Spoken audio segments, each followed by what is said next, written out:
لله نحمده ونستعينه ونستغفره ونؤمن به ونتوكل عليه ونعوذ بالله من شرور أنفسنا ومن سيئات أعمالنا من يهده الله فلا مضل له ومن يضلله فلا هادي له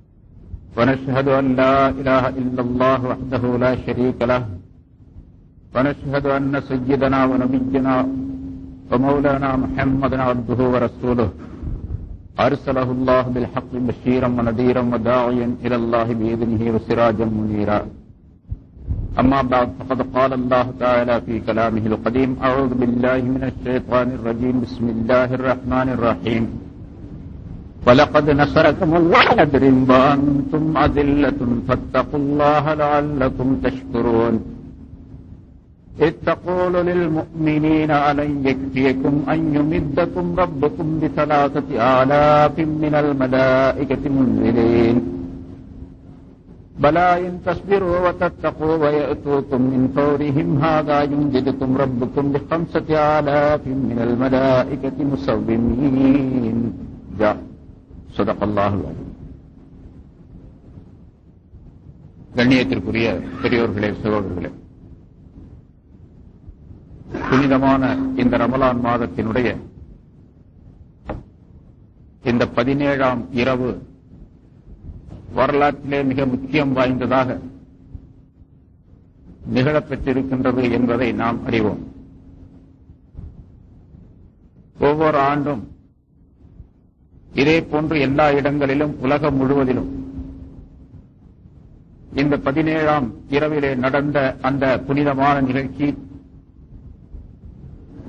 வரலாற்றிலே மிக முக்கியமான நிகழ்ச்சி உலமாக்களால் சொல்லப்பட்டுக் கொண்டிருக்கின்றது. அதுதான் பத்ருடைய போர் நிகழ்ச்சி. ரசூலுல்லாஹி ஸல்லல்லாஹு அலைஹி வஸல்லம் அவர்கள் மதீனாவுக்கு போன பின்னால்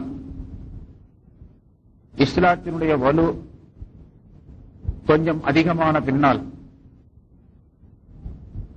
எதிரிகள் முஸ்லிம்களையும் இஸ்லாத்தையும் அழிப்பதற்காக வேண்டி முயற்சிக்கின்ற நேரத்தில் அல்லாஹு தஆலா அவர்களை எதிர்த்து போரிடுமாறு கட்டளையிட்டார். மக்காவில் இருக்கக்கூடிய நேரம் வரைக்கும் போர் செய்ய வேண்டும் என்ற கட்டளை பிறப்பிக்கப்படவில்லை. ஏனென்றால் அப்பொழுது மிக மிக குறைவானவர்களாக, பலம் குறைந்தவர்களாக அவர்கள் முஸ்லிம்கள் இருந்தார்கள். ஆகவே மக்காவுடைய வாழ்க்கையிலே எதிரிகளை எதிர்த்து போரிட வேண்டும் என்ற சட்டம் பிறப்பிக்கப்படவில்லை. மதீனாவுக்கு சென்ற பின்னால் முஸ்லிம்களின் வலு கொஞ்சம் அதிகமாகியது. எதிரிகளுடைய தொல்லை அதிகமாகிய நேரத்தில் அவர்களை எதிர்த்து போரிட்டு இந்த தீனை காப்பாற்ற வேண்டும், முஸ்லிம்களுக்கு வலு உண்டாக்க வேண்டும் என்பதற்காக வேண்டி அல்லாஹ் தஆலா கட்டளையிட்டார். அதிலே மிக முக்கியமாக முதலாவதாக மிகப்பெரிய போராக இந்த பத்ருடைய போர் நிகழ்ச்சியாக நடைபெற்றது. மதீனாவுக்கு சென்ற பின்னால் 18 மாதங்கள் கழிந்த பின்னால் நோன்பு கடமையாக்கப்பட்டது. ரமலான் மாதத்திலே நோன்பு கடமையாக்கப்பட்ட உடனேயே அதே மாதத்திலே 17வது இந்த நாளிலே இந்த போருக்கு செல்ல வேண்டிய ஒரு நிலை ரசூலுல்லாஹி ஸல்லல்லாஹு அலைஹி வஸல்லம் அவர்களுக்கும் சஹாபாக்களுக்கும் ஏற்பட்டது. இந்த பத்ரு போர் ஏற்பட்டதனுடைய காரணம் ஒவ்வொரு ஆண்டும் சொல்லப்பட்டிருக்கின்றது. இருந்தாலும் திரும்பவும் நினைவூட்டுவதற்காக வேண்டி அது இங்கே குறிப்பிடப்படுகின்றது. போர் கடமையாக்கப்பட்ட உடனே ரசூலுல்லாஹி ஸல்லல்லாஹு அலைஹி வஸல்லம் அவர்கள் ஒரு சிறு படையினரை மக்காவுக்கு அருகிலே இருக்கக்கூடிய ஒரு இடத்திற்கு அனுப்பி வைக்கின்றார்கள். அதாவது எதிரிகள் இஸ்லாத்தை தாக்குவதற்காக வேண்டி எப்படியெல்லாம் முயற்சிக்கின்றார்கள், என்னென்ன வேலை செய்கின்றார்கள் என்பதை தெரிந்து வருவதற்காக வேண்டி எதிரிகளுடைய கூட்டம் நடமாடக்கூடிய, அவர்கள் திட்டமிடக்கூடிய ஒரு விஷயத்தை தெரிந்து வருவதற்காக வேண்டி ஒரு சிறு படையை ரசூலுல்லாஹி ஸல்லல்லாஹு அலைஹி வஸல்லம் அவர்கள் அனுப்புகின்றார்கள். அப்துல்லாஹ் இப்னு ஜஹ்ஷ் ரலியல்லாஹு தஆலா அன்ஹு என்பவருடைய தலைமையில் அந்த படை செல்லுகின்றது. ரசூலுல்லாஹி ஸல்லல்லாஹு அலைஹி வஸல்லம் அவர்கள் குறிப்பிட்ட அந்த இடத்திற்கு சென்று அங்கே என்ன நடைபெறுகின்றது என்பதை கண்டு வர வேண்டும், பார்த்து வர வேண்டும் என்பதற்காக வேண்டி அந்த படையினரை அனுப்புகின்றார்கள். இவர்கள் அங்கே செல்லும் பொழுது எதிரிகளிலே சிலர் அந்த இடத்திற்கு வந்து சேருகின்றார்கள்.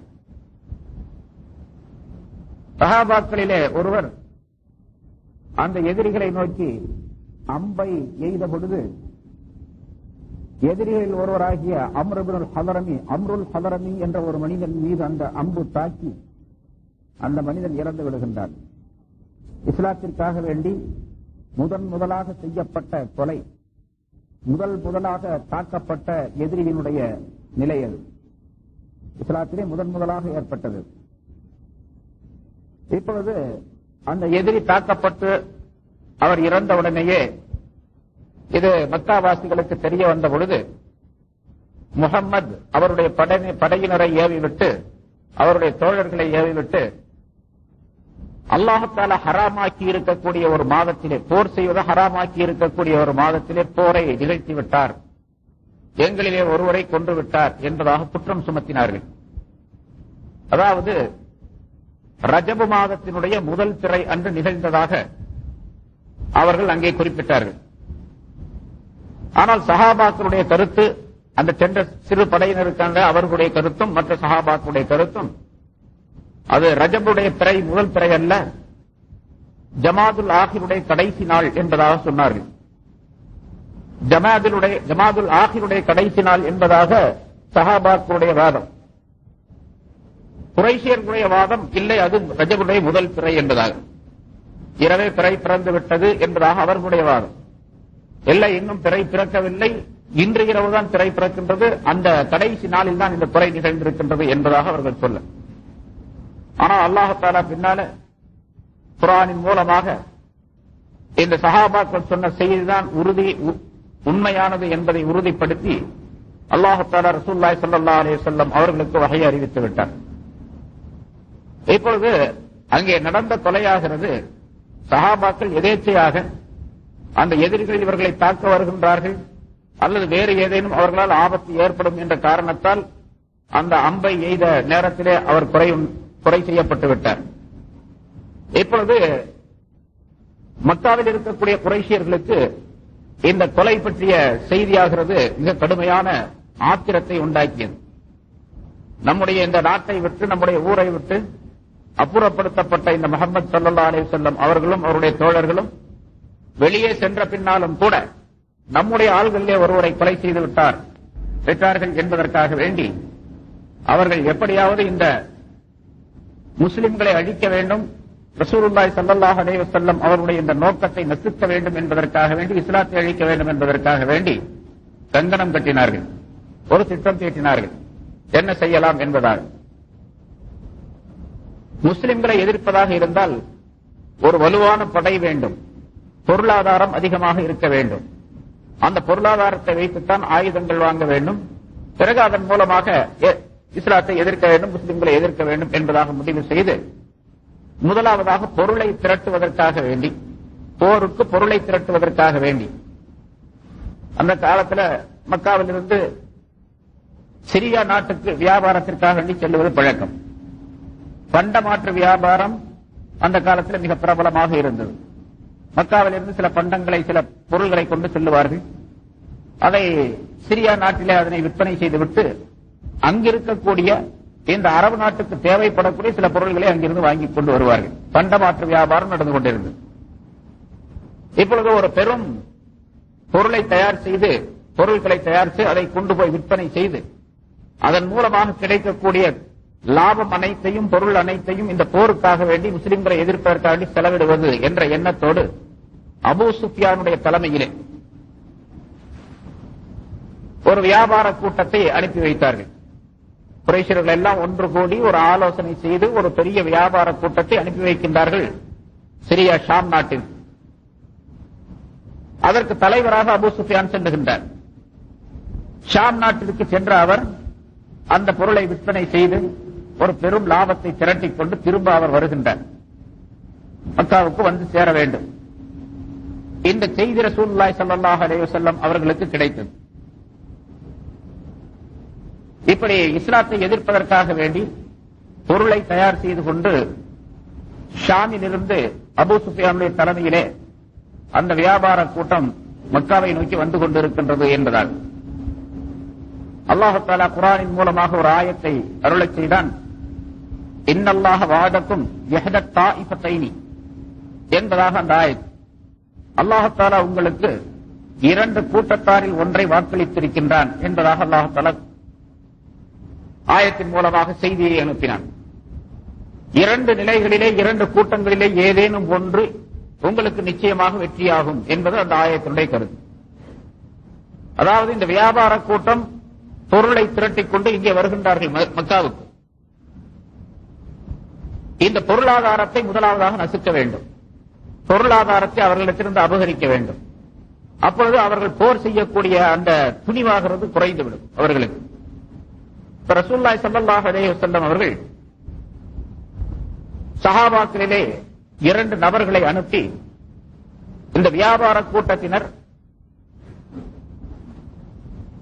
அவர்கள் வரக்கூடிய வழியிலே எந்த நேரத்திலே எந்த இடத்திற்கு வந்து சேருகின்றார்கள், எங்கே தங்கி இருக்கின்றார்கள் என்ற விவரத்தை உளவறிந்து வருவதற்காக இரண்டு சஹாபாக்களை ஸல்லல்லாஹு அலைஹி வஸல்லம் அவர்கள் அனுப்பினார்கள். அந்த இரண்டு பேருடைய வேலை என்னவென்று சொன்னால், இந்த வியாபார கூட்டம் எந்த இடத்திலே வந்து தங்கி இருக்கின்றது. ஏனென்றால் தொடர்ந்து பயணம் செய்து ஒரு ஊரிலிருந்து இன்னொரு ஊருக்கு போய் சேருவது என்று அந்த காலத்தில் கிடையாது. இப்ப ஷாமிலிருந்து புறப்பட்டா ஷாமிலிருந்து அநேகமா மக்கா நகரம் இருக்கின்றதே ஒரு 1200 1300 கிலோமீட்டர் இருக்கும். ஒரு 10 இடங்களிலேயாவது அது தங்கித்தான் அவர்கள் வர வேண்டும். தங்கும் இடத்திற்கு பெயர் மன்சில் என்பதாக சொல்லப்படும். பல மன்சில்களிலே அவர்கள் தங்கித்தான் அவர்களுடைய பிரயாணத்தை தொடர்ந்து செய்ய முடியும். ஒரேடியாக பிரயாணம் செய்து வர முடியாது. ஏனென்றால் ஒட்டகத்திலே, குதிரைகளிலே அல்லது கால்நடையாக அவர்கள் பிரயாணம் செய்வது அந்த காலத்தினுடைய முறை. ஆகவே எந்தெந்த இடத்திலே அவர்கள் தங்குகின்றார்கள், எந்த இடத்திலே மிக அதிகமாக தங்கி இருக்கின்றார்கள் என்பதை தெரிந்து அந்த செய்தியை ரசூலுல்லாஹி ஸல்லல்லாஹு அலைஹி வஸல்லம் அவர்களுக்கு அனுப்பினால் உடனடியாக ரசூலுல்லாஹி ஸல்லல்லாஹு அலைஹி வஸல்லம் ஒரு படையினரை அனுப்பி அந்த வியாபார கூட்டத்தை தாக்கி அந்த பொருளாதாரத்தை சிதைக்க முடியும், அந்த பொருளாதாரத்தை அபகரித்துக் கொள்ள முடியும். ஏனென்றால் இஸ்லாத்திற்கு எதிராக அந்த பொருள் பயன்படுத்தப்படுகின்றது என்ற காரணத்தால் பொருளை அபகரிக்க வேண்டும். இது ஒரு நிலை. இது கிடைக்கும் உங்களுக்கு என்று அல்லாஹ் தஆலா வாக்களித்தான். இந்த வியாபார கூட்டத்தை தாக்கி அவர்களுடைய பொருளாதாரத்தை நீங்கள் அபகரித்துக் கொள்ளக்கூடிய சூழ்நிலை கிடைக்கவில்லை என்று சொன்னால் அடுத்ததாக போருக்கு செல்லக்கூடிய நிலை, அதிலே உங்களுக்கு அல்லாஹ் தஆலா வெற்றியை தருவார். ரெண்டுல ஒண்ணு கிடைக்கும் என்று அல்லாஹ் தஆலா வாக்களித்தான். இன்னல்லாஹ வஅதக்கும் யஹ்தத் தாயிஃபத்தைனி, இரண்டு கூட்டத்தில் ஒன்றை அல்லாஹ் தஆலா உங்களுக்கு வாக்களித்து விட்டான் என்று அல்லாஹ் தஆலா சொன்னான். முதலாவதாக ரசூலுல்லாஹி ஸல்லல்லாஹு அலைஹி வஸல்லம் அந்த வியாபார கூட்டத்தை கைப்பற்றுவதற்காக வேண்டி ரெண்டு பேரை அனுப்பினாங்க. ஆனா அந்த வியாபார கூட்டம் எந்த இடத்துக்கு எப்ப வந்து சேரும் அப்படிங்கறத சரியாக கண்டுபிடிப்பதற்காக வேண்டி அந்த ரெண்டு பேரும் வந்தவங்க பொதுவாக வழக்கமாக மக்காவாசிகள் ஷாமிலிருந்து வரக்கூடிய அந்த வழியிலே ஒரு இடத்துல சில மனிதர்கள் வசித்துக் கொண்டிருக்கக்கூடிய ஒரு இடத்திற்கு வந்து அந்த இடத்துல தங்கிக் கொள்ளுகின்றார்கள்.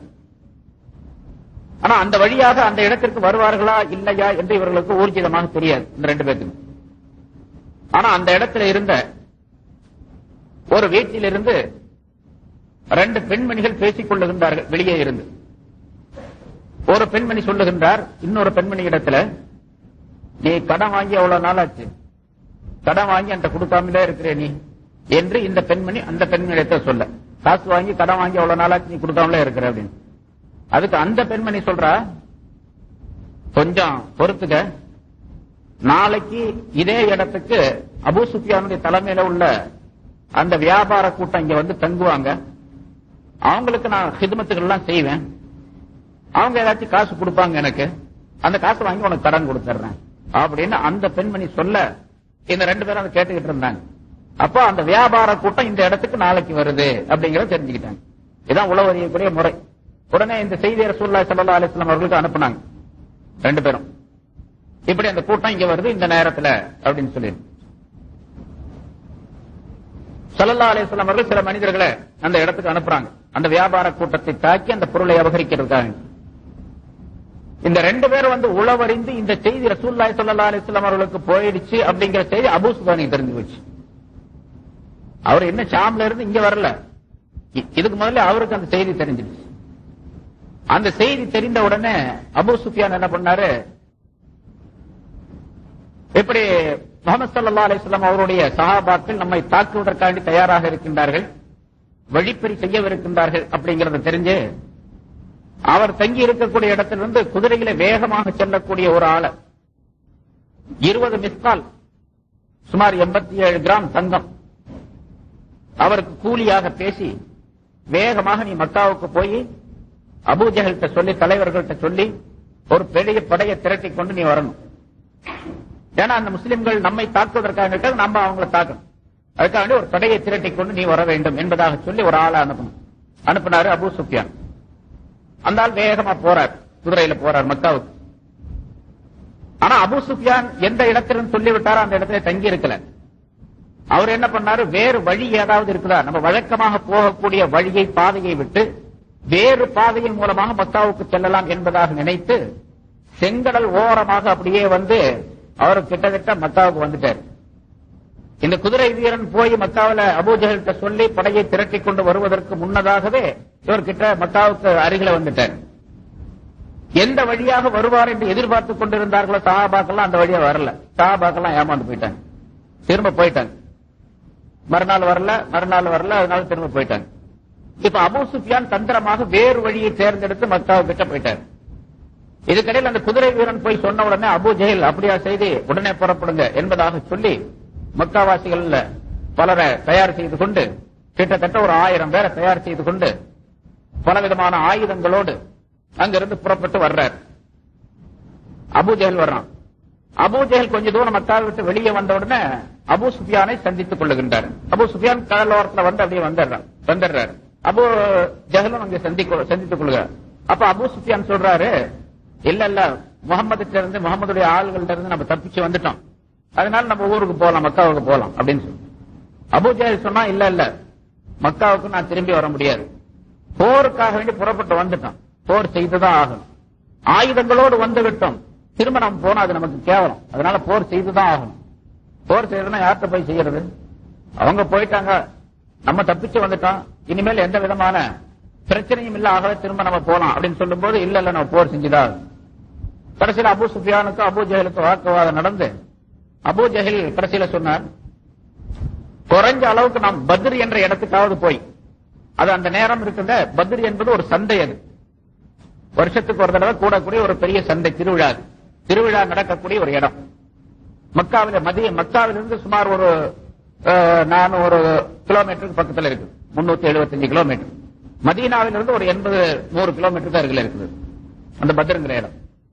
அந்த இடத்துக்கு போய் நம்ம வழக்கமாக கொண்டாடக்கூடிய அந்த கொண்டாட்டத்தையாவது நிறைவேற்றி விட்டு வர வேண்டும், சும்மா வெறுமனே இப்படி திரும்பி மக்காவுக்கு போயிடக்கூடாது என்பதாக சொல்லி அபூ ஜஹல் சொன்ன உடனே சரி அபூ சுஃபியான் ஒத்துக்கிட்டார்.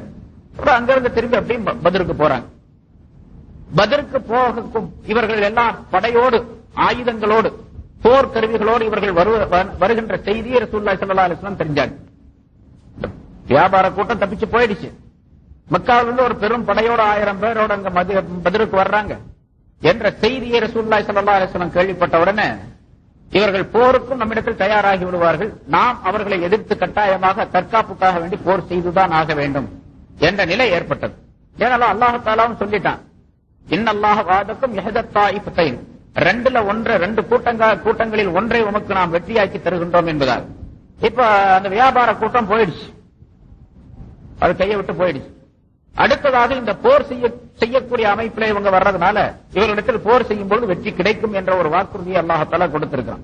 அதனால போருக்கு போலாம் என்பதாக ஸல்லல்லாஹு அலைஹி வஸல்லம் அவர்கள் சஹாபாக்களிடத்தில் ஆலோசனை செய்தார்கள். இந்த மாதிரி அபூ ஜஹல், அபூ சுஃபியான் போன்ற தலைவர்கள் எல்லாம் கூடி போருக்கு வந்திருக்கிறாங்க, நம்ம என்ன செய்யலாம் அப்படின்னு ஒரு ஆலோசனை செய்தார்கள் சஹாபாக்களிடத்தில். மதீனா வாசிகளிலே சஅத் இப்னு முஆஸ் ரலியல்லாஹு தஆலா அன்ஹு என்பவர்கள் அந்த மதீனா அன்சாரிகளுக்கு தலைவராக இருந்தவர்கள். மக்காவிலே எப்படி சஹாபாக்களுக்கு மிக முக்கியமானவர்களாக அபூபக்கர் சித்திக் ரலியல்லாஹு தஆலா அன்ஹு அவர்கள் அமைந்திருக்கின்றார்களோ அதே போன்று மதீனா வாசிகளிலே சஅத் இப்னு முஆஸ் ரலியல்லாஹு தஆலா அன்ஹு அவர்களிடத்தில் ஆலோசனை கேட்டார்கள். முதலாவதாக அந்த தலைவராக இருக்கக்கூடிய அமைப்பில் அவங்க கூப்பிட்டு என்ன செய்யலாம் சொல்லுங்க அப்படின்னு. அப்ப அவர் சொல்லுகின்றார், ஆமன்னா பிக்க வஸத்தக்னாக, யா ரசூலல்லாஹ், உங்களை நாங்கள் மக்காவிலே வைத்தே உங்களை நாங்கள் நம்பிக்கை கொண்டோம். நீங்கள் அல்லாஹ்வுடைய தூதர் தான், அல்லாஹ் ஒருவன் இருக்கின்றான், அவருடைய தூதர் என்பதாக நாங்கள் ஈமான் கொண்டோம். உங்களுடைய ரிசாலத்தை, தூதுவத்தை நாங்கள் உண்மைப்படுத்தினோம். நாங்கள் எல்லாம் உங்களோடவே இருக்கின்றோம் எப்பொழுதுமே. வல்லதி பாஸக பில் ஹக், சத்தியத்தை கொண்டு உங்களை அனுப்பிய நபியாக அனுப்பிய அந்த ஒருவனின் மீது ஆணையாக, லவிஸ்தாரல்த பினா ஹாதல் பஹர் லகுல்லாஹ், நாங்கள் பின்வாங்கி ஓடிவிட மாட்டோம். இதோ தெரியக்கூடிய இந்த கடலிலே நீங்கள் துதித்து விடுங்கள், கடலிலே நீங்கள் மூழ்கி விடுங்கள் என்பதாக எங்களுக்கு நீங்கள் கட்டளையிட்டாலும் நாங்கள் அப்படியே மூழ்கி விடுவோம்.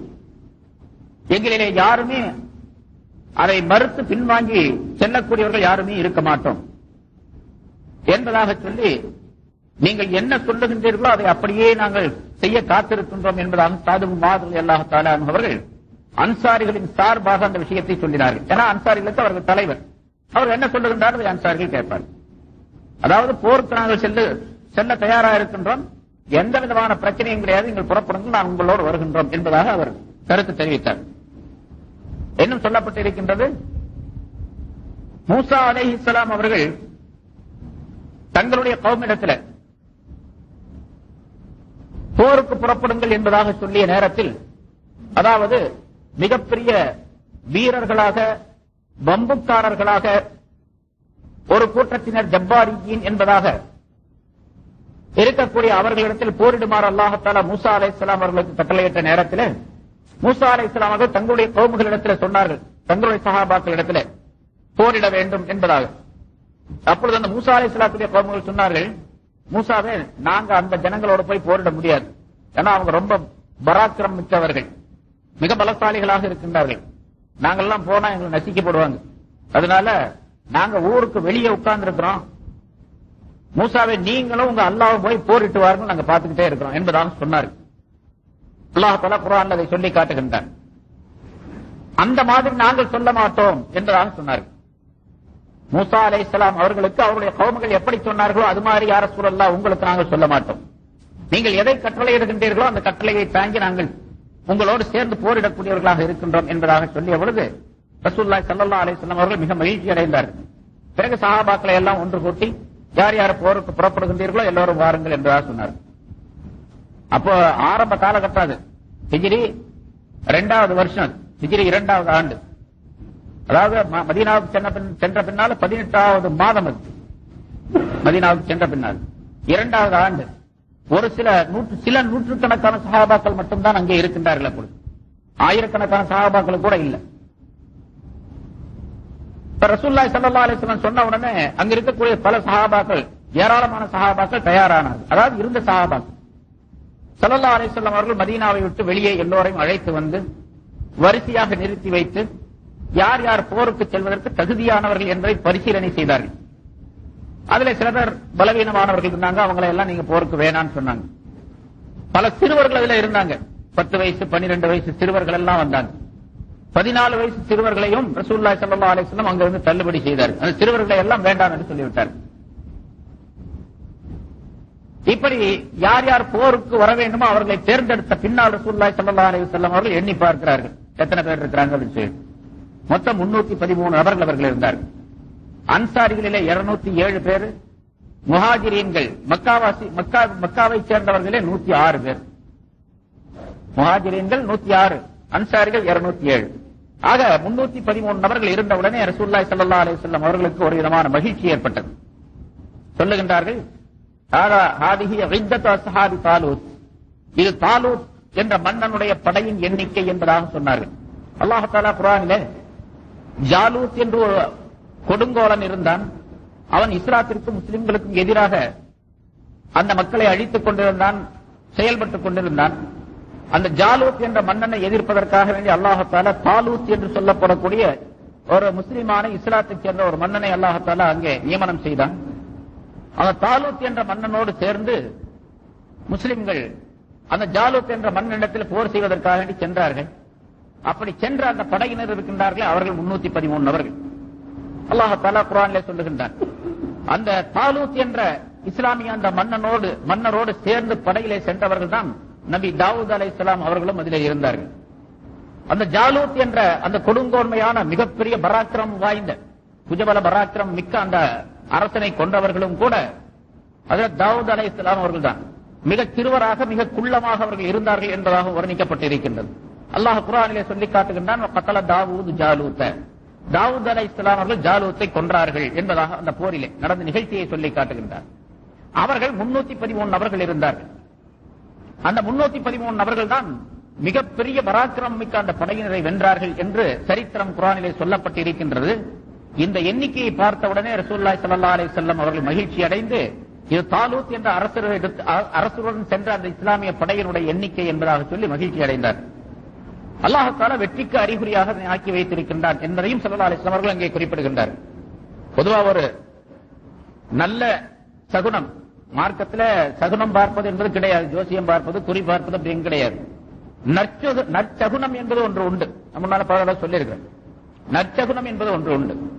ஒரு இடத்துக்கு போகும்பொழுது ஒரு நல்ல மனிதர் முன்னாலே தென்படுகின்றார், அல்லது நல்ல வார்த்தை நம்முடைய காதிலே விழுகின்றது, நல்ல பார்வை, நல்ல ஒரு விஷயத்தை, ஒரு பொருளை அல்லது ஒரு மனிதரை பார்க்கக்கூடிய சூழ்நிலை ஏற்படுகின்றது என்று சொன்னால் நம்ம போகக்கூடிய காரியம், செய்யக்கூடிய காரியம் அது வெற்றி அடையும் என்பதற்கு அது அறிகுறி. அது நற்சகுனம் என்பதாக சொல்லப்படும்.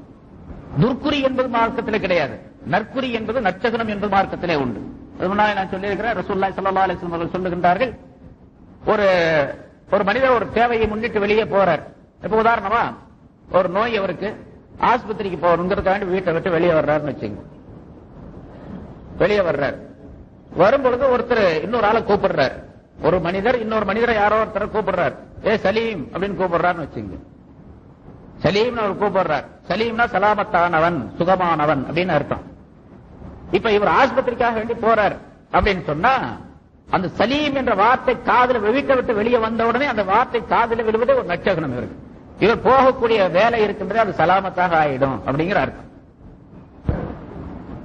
வியாபாரத்துக்காக வேண்டி, கடையை திறக்கிறதுக்காக வேண்டி, அல்லது வேறு ஒரு கொள்முதல் செய்வதற்காக வேண்டி, அல்லது வியாபாரம் சம்பந்தமாக ஏதோ ஒரு வேலைக்காக வேண்டி போறார்.